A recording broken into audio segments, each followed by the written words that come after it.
In September 2015, the UN agreed to the 15-year Sustainable Development Goals. The goals include the original 8 Millennium Goals revised and adds 9 new goals with both economic and environmental areas. Travel Television will highlight one of the 17 goals for our audience each month. The organization with goals of peace and sustainable development around the world. Their mission is huge, but we're breaking it down in 2 minutes. 17 sustainable development goals.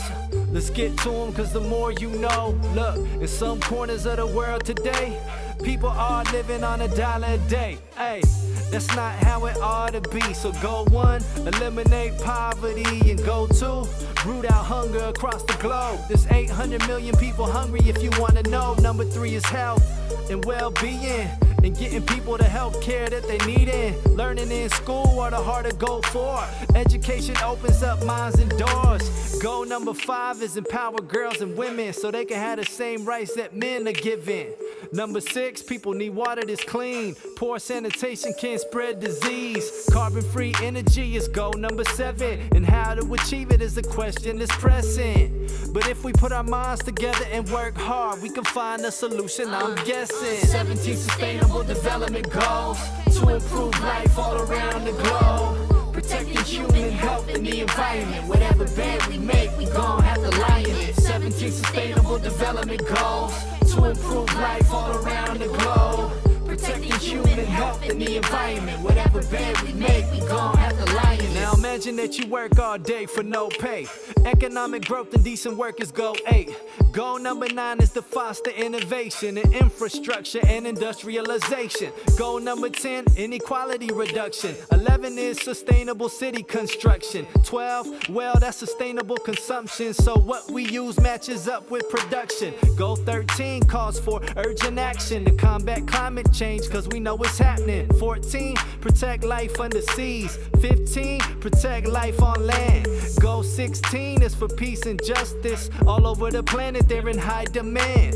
And the final goal, number 17, is the critical factor, the heart of the machine. It's the strength in the way we achieve these goals of sustainable development around the globe. Yo, 17 sustainable development goals to improve life all around the globe. Protecting human health and the environment. Whatever bed we make, we gon' have to lie in it. 17 sustainable development goals to improve life all around the globe. Protecting human health and the environment. Whatever bed we make, we gon' have to lie in it.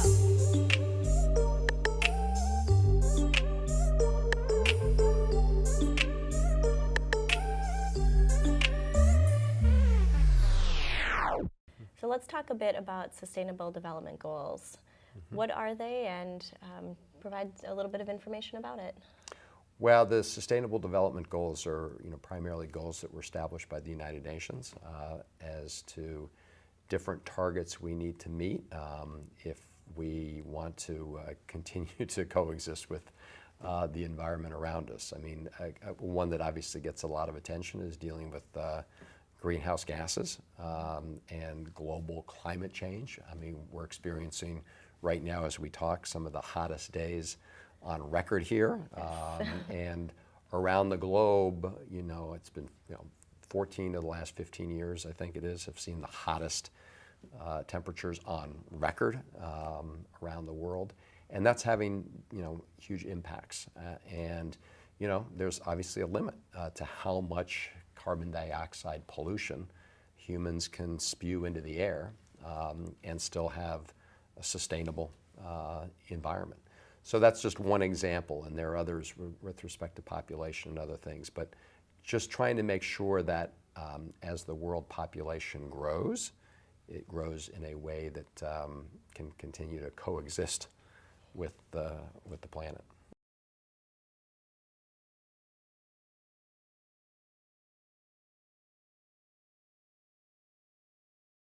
Good morning, everyone. It's been a great morning already with wonderful remarks in that last panel. So here to illuminate our thinking and our policy making, to give EJ a break from the crazy presidential campaign as we move into what we hope will be a hopeful new period in the next administration, are 3 outstanding panelists. The first, EJ Dion, is a senior fellow with the Brookings Institution.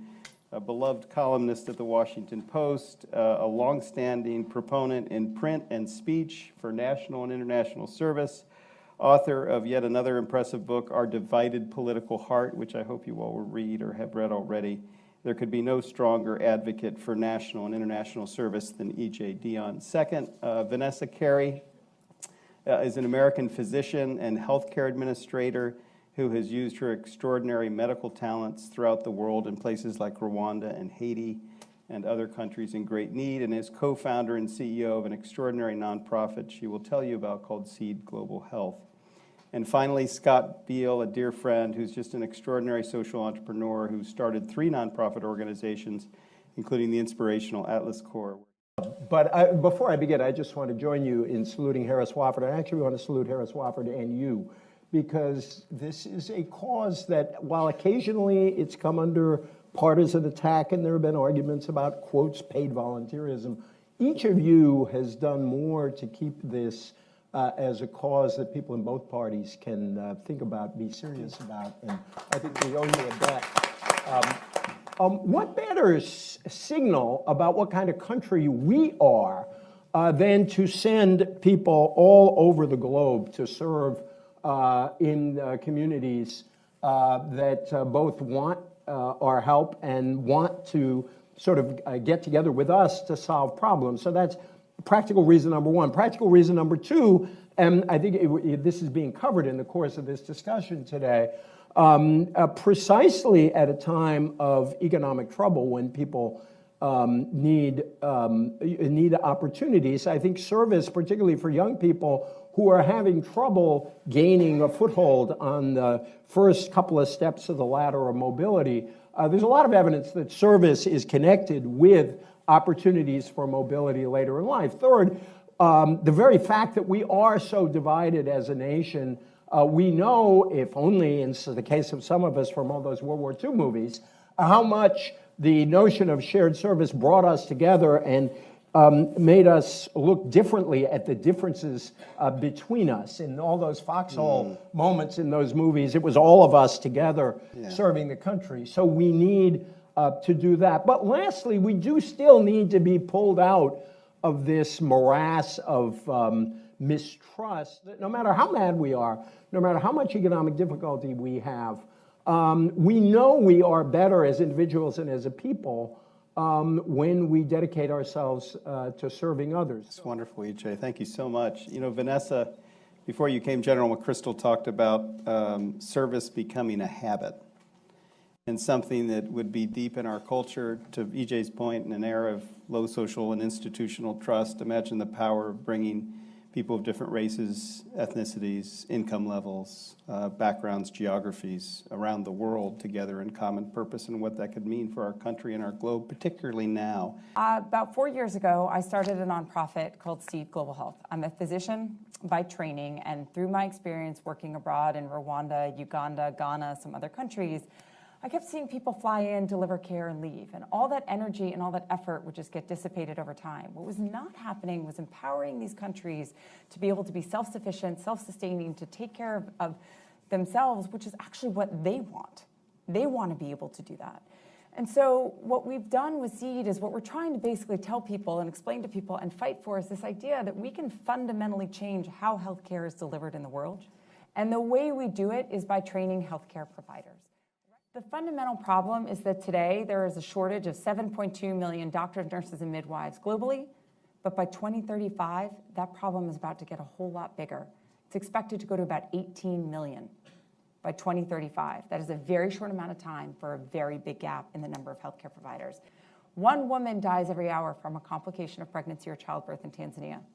If you look at Ebola, the mortality rate of Ebola is about 12%, actually. If we put them in a healthcare system like ours, that's less than the flu, or about comparable to the flu.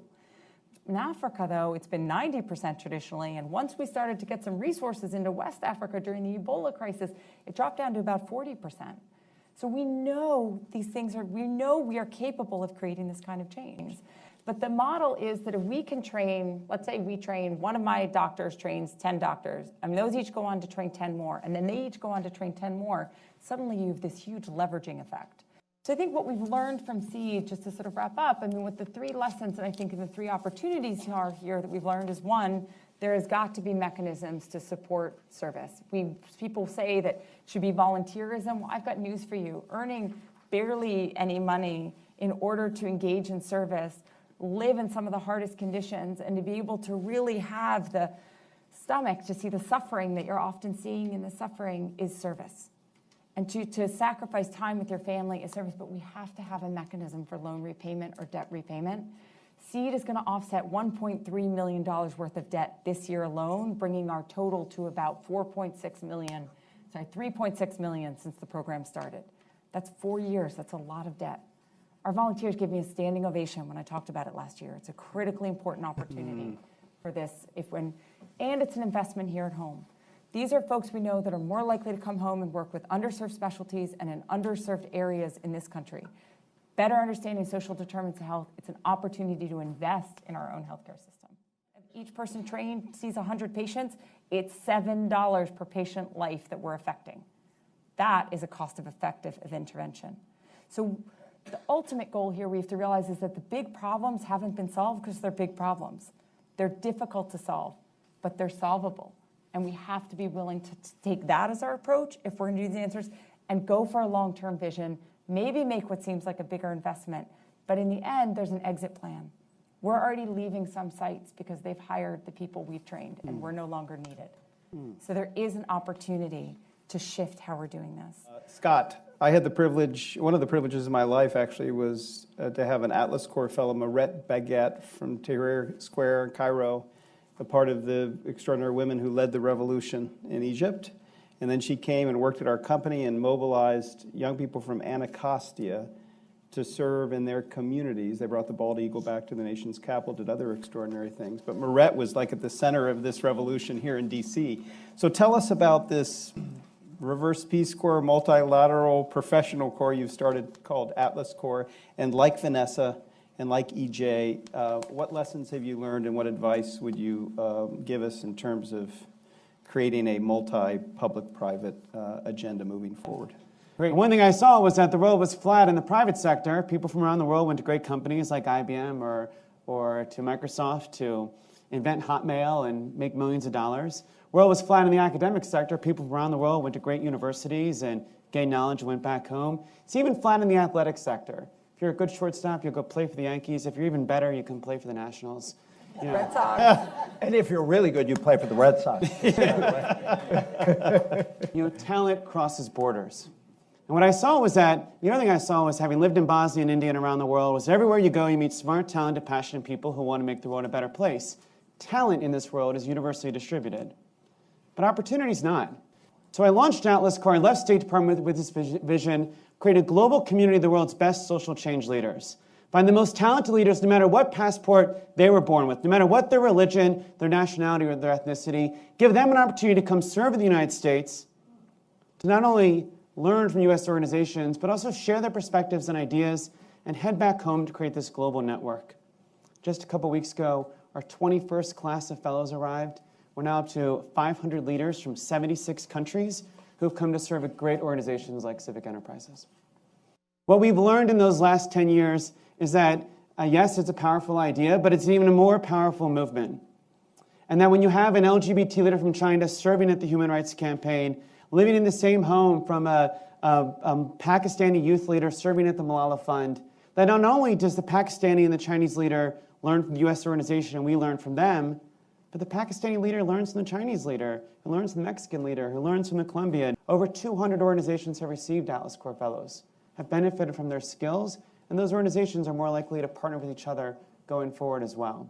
And that we need that multi-sector approach. We need that multinational approach to be able to affect these global challenges. And that it's not just going to be a one-way flow, but the global service can be part of the solution if everyone is part of that answer. So tell me about this hacienda. But first, you know what, let's go back. How long has your family been in Ecuador? Well, my family has been here since 1547. They're co-founders of the city of Quito. Co-founders of the city? Co-founders, yeah. Wow. So This plaza here is from 1691, but we bought this hacienda in 1898. Wow, okay. 19 of February of 1898, so we've been quite a long time. But you're 6 generations. 6 generations, but you also have a legacy in terms of your grandfather. Tell me about your grandfather. Well, the grandfather was an incredible visionary, so there's a lot of things to say, but suffice to say that he cared about his people, and he cared about the land, and he cared about our future. So. And he became president of the country. Yep. And he finished his 4 terms. 4 terms, wow. I mean, it's 4 years. 4 years, Yeah. 4 years, okay, okay. Finish his term. That's not very easy Right. in Ecuador. Hacienda Suleta lies in the Andean mountain range and dates from the 17th century. Standing there, it's hard to believe that you are 9,600 feet above sea level and only 2 hours north of Quito.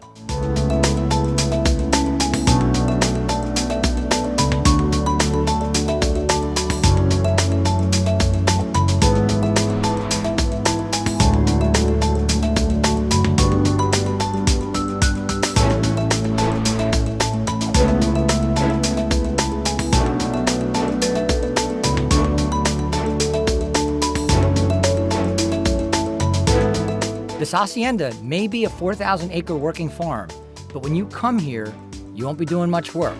You'll be experiencing homemade Andean cuisine, a beautiful historic setting, horseback riding, hiking, and just experiencing nature itself. The hacienda will give you a taste of history, rich history, a taste of the culture that makes Ecuador so special, and a great place to relax and simply unwind. Need a little more convincing? It was also chosen as one of the world's top 10 finds by Outside Magazine.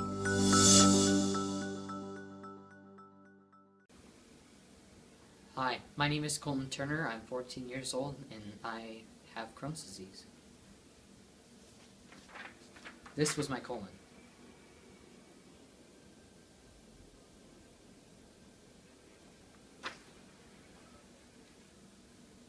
This is cannabis.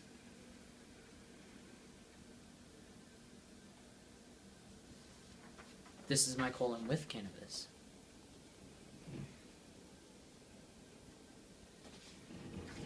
Any questions?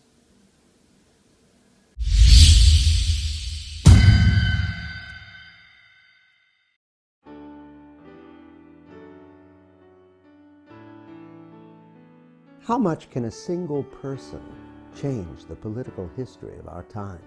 I remember one of the best speeches I ever heard in the United States Senate was Harris' speech on health care. And you could hardly hear the speech because he had so many folded pages. He had a yellow pad and handwritten notes on it. And he was turning the pages, and as the pages turned, you'd hear the cackle through the microphone. But if you listen to the speech, it was just an absolutely inspiring kind of talk, an inspiring speech. Different presentation than the average member of the United States Senate. How often does a public official place their ideals above their career? I see him more as this idealistic visionary who has ideas and beliefs and dreams for America, and you know, the world needs people like that. We've got lots of politicians, and idealists are rarer and rarer commodities.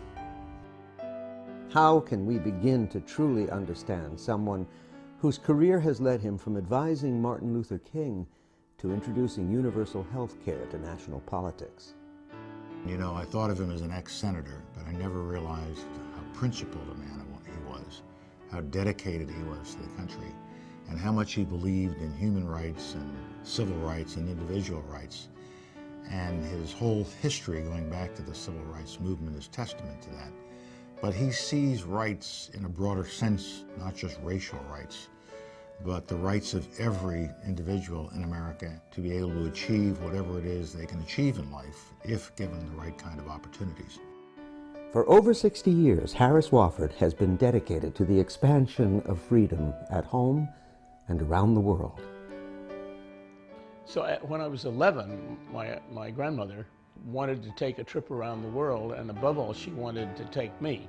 We were traveling tourist class, and I found my way through the first class and up out to the bow of the Queen Mary, and my arms were out as we went by the Statue of Liberty. I was off for the great adventure of my life. In Rome, we heard Mussolini from his balcony at a great mass gathering take Italy out of the League of Nations and thunder his condemnations of the Western democracies. And then in the Holy Land, Christmas Eve, we were at the Church of the Nativity in Bethlehem, and gunfire went off in the dark. And we were told we had to stay in the church, and we huddled there in the church. It was the Arab Revolt of 1937-38. Then in Bombay, we saw Mahatma Gandhi in the streets. I think ever after, I viewed myself as a citizen of the world. Or I went back to my 7th grade as a know-it-all foreign policy expert. The story of our times, seen through the life of a man who changed them. Senator Harris Wofford, Portrait of a Citizen.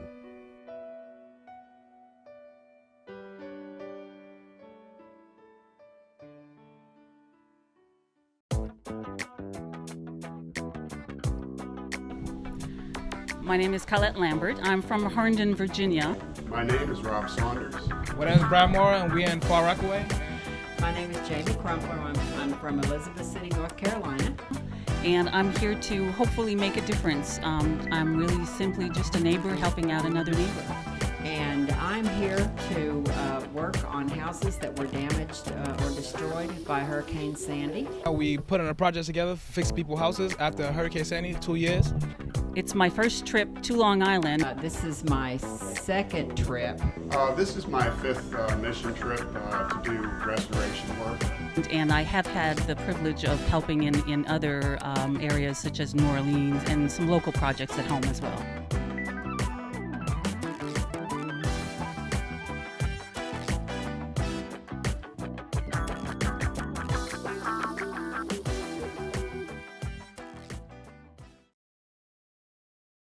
Today we meet the leader of Hilton Hotels, Stephen Bollenbach, co-chairman of Hilton Hotels. Since arriving in February 1996, Mr. Bollenbach has reunited the family of Hilton brands together for the first time in 34 years. Prior to joining Hilton Hotels, Stephen Bollenbach was the chief financial officer for the Walt Disney Company, where he was instrumental in the acquisition of ABC TV network. Before Disney, Mr. Bollenbach was president and CEO of Host Marriott. During his tenure, he created the 2 companies that are each major players in their industry segments today. From 1990 through 1992, he was the CFO of the Trump Organization and managed what was one of the largest bankruptcy filing in its day.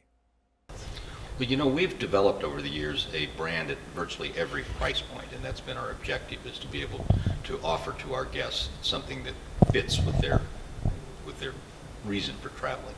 And so we have at the budget end, we have Hampton Inn, which is a wonderful hotel. We have 1,500 of them around the world.